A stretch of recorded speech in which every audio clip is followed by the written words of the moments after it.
விஜயா முத்து கொண்டு வந்து வச்ச எலுமிச்சம்பழத்தை எடுக்க போகிறாங்க. 2 பேரும் சேர்ந்து எடுக்கிறாங்க, மனோஜ் விஜயாவும்.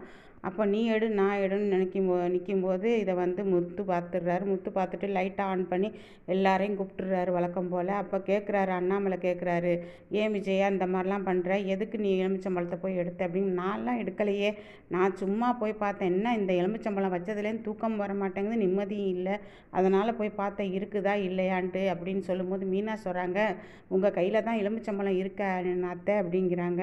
உடனே அதை பார்த்துட்டு அண்ணாமலை சொல்கிறாரு, ஏன் விஜயா பொய் சொல்கிற, இந்த நகையை எடுத்தது யார், உண்மையை சொல்லுங்க அப்படிங்கும்போது விஜயா சொல்கிறாங்க, உடனே மனோஜ் ஒரு சிக்கலில் மாட்டிக்கிட்டாங்க, அதனால தான் மீனாட நகையை எடுத்து கொடுத்தேன். ஏன் நீ ஓ நகையை கொடுக்காம மீனாட நகையை கொடுத்தேன், நான் கையிலையும் காதலையும் போட்டிருக்கிறேன், அது சும்மா தானே பீரோலில் இருக்குது, அதனால தான் எடுத்து நான் அடமானம் தான் வைக்க சொன்னேன், இவன் விற்றுட்டே வந்துட்டான் அப்படிங்கும்போது, இல்லைப்பா அம்மா தான் சொன்னாங்க விற்க சொல்லி அப்படிங்கும்போது முறைக்கிறாங்க விஜயா மனோஜை பார்த்து. அப்போ அண்ணாமலை என்ன கேட்குறாரு, ஏன் விஜயா நீங்கள் திருந்தவே மாட்டீங்களா, ஏற்கனவே 27 லட்ச ரூபாய் எடுத்துகிட்டு ஓடிட்டான், அதுக்கப்புறம் மறுபடி ஒரு தப்பு மறுபடி திரும்ப திரும்ப தப்பு செஞ்சுக்கிட்டே இருந்தால் அதுக்கு நீயும் துணை போறியா அப்படிங்கும்போது முத்து கேட்குறாரு, அவங்கள போல தானே கிரிமினலாக இவனும் இருப்பான் அப்படிங்கும்போது ரோஹிணி கேட்குறாங்க. உடனே முத்து நீங்கள் வந்து அவரை பற்றி பேசுகிறதுக்கெலாம் ரைட்ஸ் கிடையாது அப்படிங்கும்போது, காணா போனது ஏன் நகை ஓ நகை கிடையாது, இதே ஓ நகையை நான் எடுத்திருந்தேன்னா நீ சும்மா விடுவியா, இல்லை இவன் தான் சும்மா விடுவானா அப்படின்னு முத்து வந்து ரோஹிணியை பார்த்து கேட்குறாரு. சுருதியும் வந்து அவங்க பங்கு கேட்குறாங்க, ஏன் ஏன் ரோஹிணி நீங்கள் இதே முத்து எடுத்திருந்தா நீங்கள் எல்லாம் சும்மா விட்டுருப்பீங்களா, நீங்கள் ஆண்டி நான் உங்களை வந்து இப்படியெல்லாம் நினைக்கல ஆண்டி, நீங்கள் என்ன இப்படி இருக்கிறீங்க ஆண்டி, இவர் ஏற்கனவே 27 லட்ச ரூபாயை தூக்கிட்டு போனாங்கன்னு சொல்லிக்கிட்டே இருக்காங்க, இதில் மறுபடியும் இவருக்கே செஞ்சு செஞ்சு இப்போ இது பண்ணுறீங்களே, உங்களுக்கு அவரை மட்டும்தான் பிடிக்குமா, மனோஜை மட்டும்தான் பிடிக்குமா, எந்த தப்பு செஞ்சாலும் அவரை மட்டும்தான் பிடிக்குமா அப்படின்னு சொல்லும்போது அண்ணாமலை சொல்கிறாரு, ஒரு நாளைக்கு பாரு இவனால் நீ போலீஸ் ஸ்டேஷனுக்கு போகிற, இவன் உன்னை கொண்டு போய் ஜெயிலில் வைக்க போகிறான் விஜயா, கவனமாக இருந்துக்கங்கும் போது அப்படியே தூக்கி வாரி போடுது. அப்போ சொல்கிறாங்க விஜயா சொல்கிறாங்க, சரிங்க இந்த ஒரு தடவை மன்னிச்சு விட்ருங்க அப்படிங்கும்போது, உன்னையும் மன்னிக்க மாட்டேன் நான் இவனையும் மன்னிக்க மாட்டேன், எப்படியோ போங்க, என்னை வந்து எனக்கு இனிமேல் வந்து உன் கையால் வந்து பச்சை தண்ணியோ சாப்பாடோ ஏதோ சாப்பிட மாட்டேன் அப்படின்னு சொன்னோடனே, பாத்தியாடி மீனா உன்னால் எந்த கதிக்கு வந்துச்சு பாத்தியா அப்படின்னு கேட்குறாங்க. உடனே நான் என்ன பண்ணாத்த, என் நகையை காணும் நான் கேட்டேன், நான் போட்டுக்கிறதுக்காக கேட்கல, அதாவது பாட்டிக்கு வந்து நான் வந்து ரெட்டை வடை செயின் வாங்கணும் அப்படின்ட்டு நான் கேட்டேன், வேறு ஒன்றும் நான் போட்டுக்கிறதுக்கு இல்லை, இன்றைக்கி சொல்கிறேன் என் புருஷன் சம்பாரித்து தான் நான் நகை போடுவேன்,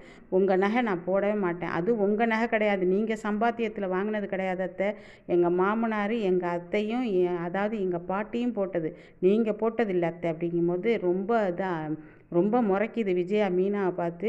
அப்போ அண்ணாமலை சொல்கிறாரு, இனிமேல் நீ என்கிட்ட பேச்சுவார்த்தையெல்லாம் வச்சுக்காதங்கும் போது உடனே கதவை போய் சாத்திக்கிறாங்க, பூட்டிக்கிறாங்க, ரூம் உள்ள போய் பூட்டிக்கிறாங்க, ரூமையும் சாத்திக்கிறாங்க. அப்போ வந்து இவர் முத்து சொல்கிறாரு, பாப்பா கூப்பிடுப்பா அம்மாவை அப்படிங்கிறாரு, போடா உங்கள் வேலையை பார்த்துட்டு போங்க அப்படிங்கிறாரு முத்து. மனோஜும் ரோஹிணியும் போட்டு ஓப்பன் டோர்னு கத்துது எல்லாம். ஆனால் வந்து சுருதி ஒன்றுமே கூப்பிடல, இவங்க இந்த பொம்பளையெல்லாம் ஒரு பொம்பளையா அப்படின்ட்டு பேசிக்கிட்டே நிற்கிது, தன்னால் பேசிக்கிட்டு நிற்கிது. அப்போ வந்து இது ரவி சொல்கிறாரு, சுருதி நீ இதெல்லாம் தலையிடாத சுருதி, உனக்கு என்ன தெரியும் இதை பற்றி அப்படிங்கும்போது, உங்கள் அம்மாவை பற்றி தான் எல்லாம் தெரியுது, மனோஜும் நிற்கிறாங்களே அப்படின்னு சொல்லும்போது, நீ போய் படுத்து தூங்கு சுருதி அப்படின்னு, தூக்கம் வருதுன்னு சொன்னீங்களே தூங்கு அப்படிங்கும்போது, ஆமாம் இன்னும் என்ன நடக்குதுன்னு நான் வேடிக்கை பார்க்குறேன் இருங்க அப்படிங்கிறாங்க சுருதியும். அப்போ மீனா சொல்கிறாங்க முத்துக்கிட்ட, அவங்கள கூப்பிடுங்கும் போது, நான்லாம் கூப்பிட முடியாது மீனா, இன்னும் கொஞ்சம் வந்து அவங்க வந்து திட்டுவாங்க அப்படின்னு சொல்லிட்டு உடனே பார்வதிக்கு ஃபோன் அடித்து வர சொல்கிறாங்க. பார்வதி வந்தது என்ன பண்ணுறாங்க, இவளால் வந்தது தான் எல்லாம் மீனாவால் வந்தது, உனக்கு தெரியுமாம்மா இந்த நடந்ததெல்லாம் அப்படின்னு அண்ணாமலை கேட்குறாரு. எல்லாம் தெரியுங்க, எல்லாமே எல்லாருக்கும் தெரியுது, ஏமா இப்படி இருக்கிறீங்க, ரோஹிணியும் எனக்கு தெரியுங்கிறாங்க, என்ன நீங்கள் அவனை திருத்த மாட்டீங்களா, அவனை மேலும் மேலும் தப்பு செய்ய வைக்கிறீங்களே அப்படின்னு அண்ணாமலை ரொம்ப சொல்லிட்டு வருத்தப்படுறாரு. அதுக்கு விஜயா சொல்கிறாங்க, இவன் நகைன்னு கேட்குறாள்ல, இந்தாடி நகை அப்படின்னு சொல்லிட்டு அவங்க கையில் கிடந்தது கழுத்தில் கிடந்தது எல்லாத்தையும் பிடுங்கி தூக்கி எறிஞ்சிடுறாங்க, இந்த வச்சுக்க பொறுக்கிக்கிட்டு போ அப்படிங்கும்போது மீனா அப்படியே அழுகுறாங்க. அழுகும்போது முத்து சொல்கிறாரு, இரு மீனா இதுக்கெல்லாம் பதிலடி வரும் பாரு, இவங்க இதை வந்து பொறுக்கிக்கிட்டு போங்கிறாங்க, நான் காசுக்கு பெறாதுங்கிறாங்க, நாளைக்கு பாரு இவனால் எங்கே வந்து நிற்க போகிறாங்கன்னு பாரு, நீனே பாரு அப்படின்னு சொல்கிறாங்க. அப்போ அப்படியே அழுதுகிட்டே நிற்கிறாங்க. அப்போ சுருதி வந்து ஆறுதல் சொல்கிறாங்க மீனாக்கு, மீனா நீங்கள் எதுக்கு எடுத்தாலும் அழுவுறதை நிப்பாட்டுங்க, முதல்ல நீங்கள் எல்லாத்துக்கும் தைரியமாக இருக்கணும், அவங்களே திருடினவங்களே தைரியமாக இருக்காங்க மீனா, நீங்கள் எதுக்கு வந்து பறி கொடுத்தவங்க நீங்கள் எதுக்கு அழுவுறீங்க, அவங்க எங்கேயாவது கொஞ்சமாவது ஃபீல் பண்ணுறாங்களா பாருங்கள், அத்தையோ மனோஜோ இதை பற்றி கொஞ்சம் கூட ஃபீல் பண்ணலை, திருடிட்டமே, அடுத்தவங்க நகையை எடுத்து திருடி விற்றமே, அதனால் எந்த விதமான இதுவும் இல்லை, ஃபீலிங்கும் இல்லை அவங்களுக்கு, ஆனால் மறுபடி தப்பு செய்கிறதுக்கு அத்தை தூண்டுறாங்க மீனா, நீங்கள் இது பண்ணாதீங்க, கவலைப்படாதீங்க மீனா. இதையெல்லாம் இப்படி வாங்கி இப்படி விட்டுட்டு போயிடணும் மீனா அப்படிங்கும்போது உடனே முத்து சொல்கிறாரு, பலகுரல் சொல்கிறது உண்மை மீனா, நீ இதையெல்லாம் நினச்சி ஃபீல் பண்ணிக்கிட்டு இருக்காத.